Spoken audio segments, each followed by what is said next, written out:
Bonjour, bienvenue au cours numéro 10 dans votre calendrier.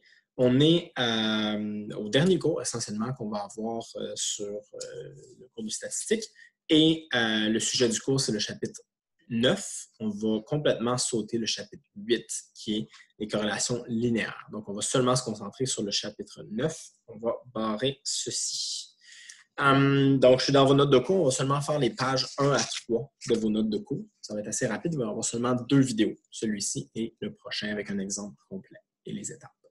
Donc, corrélation. Ce qu'on cherche à faire essentiellement dans ce cours-ci, c'est de démontrer statistiquement l'existence ou l'absence d'un lien entre deux variables. Donc, si on travaillait avec des variables quantitatives, on pourrait faire une corrélation linéaire. Vous avez déjà fait ça, ce n'est pas très compliqué, donc je vous laisse.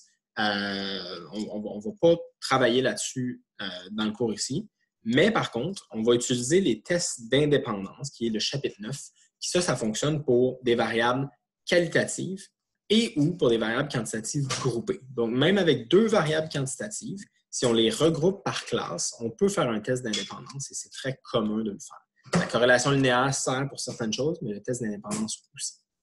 Donc, on ne pourra pas, par contre, déterminer le type de lien. Donc, ça, c'est toutes des choses sur cette page d'accueil qui ne sont pas dans vos notes de cours. Vous pouvez noter certaines de ces choses-là, mais on ne pourra pas déterminer le type de lien. On va seulement déterminer oui, non. Est-ce qu'il existe un lien?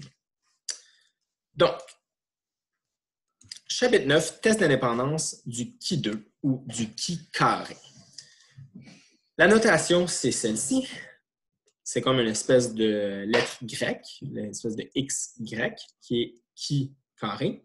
Et on veut vérifier, dans le fond, avec ce type de test-là, s'il y a un lien entre deux variables, qualitatives ou quantitatives groupées, comme j'ai dit.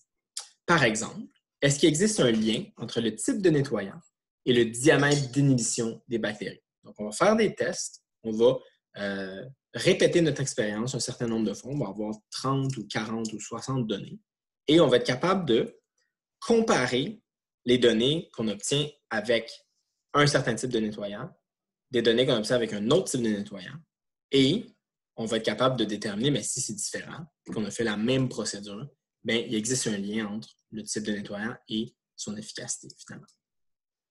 Donc, on a déjà vu dans la partie probabilité, qu'est-ce que c'était des événements indépendants? Donc, dépendant versus indépendant, on a déjà parlé un petit peu de ça. Je vous rappelle, deux événements A et B sont indépendants si bien, la probabilité que A se produise, sachant que B s'est produit, est égale à la probabilité que A se produise. C'est-à-dire que le fait qu'on sait que B s'est produit n'influence pas la probabilité de A, ou bien la probabilité que A et B se produisent est tout simplement la multiplication de leur probabilité. Si c'est un et classique, les événements sont indépendants. Quand je roule un dé, puis ensuite je fais un pile ou face, la probabilité que j'ai un 6 suivi d'un pile, c'est tout simplement 1 sur 6 fois 1,5, puisque c'est des événements indépendants. Par contre, il existe beaucoup de situations où les événements sont dépendants. Donc, voici la liste des étapes, rapidement. On va d'abord formuler les hypothèses, comme d'habitude pour les tests d'hypothèse du dernier cours. On va calculer les effectifs théoriques selon l'hypothèse nulle. De la même façon qu'on faisait les tests d'hypothèse sur une moyenne, en supposant que H0 était vrai, l'hypothèse nulle, on fait la même chose ici. On fait notre test d'hypothèse en supposant que H0 est vrai. Ensuite, on calcule le qui2 observé. De la même façon qu'on avait le Z observé, le T observé, là, on va avoir le qui2 observé, qui va correspondre à une espèce de valeur pondérée, qui est l'écart entre les effectifs observés et théoriques, relativement à l'objectif, à l'effectif théorique. Donc, vous allez voir, c'est un peu compliqué la façon que je l'ai dit, mais c'est une méthode, on suit ce calcul-là. Et finalement, énoncer la règle de décision. Donc, si l'écart entre les effectifs observés et théoriques est trop grand, on va rejeter l'hypothèse nulle, que je n'ai pas définie encore, mais qui est que effectivement les événements sont indépendants. Et on va rejeter l'hypothèse nulle, et ça va nous mener à dire qu'il y a un lien de dépendance. Donc, H0, le statu quo, c'est aucune dépendance, indépendant.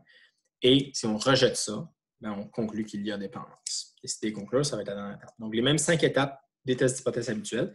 Là, je vais faire un exemple au long dans lequel je vais définir mes éléments et je vais au fur et à mesure solutionner l'exemple à travers ces 5 étapes-là. Voilà.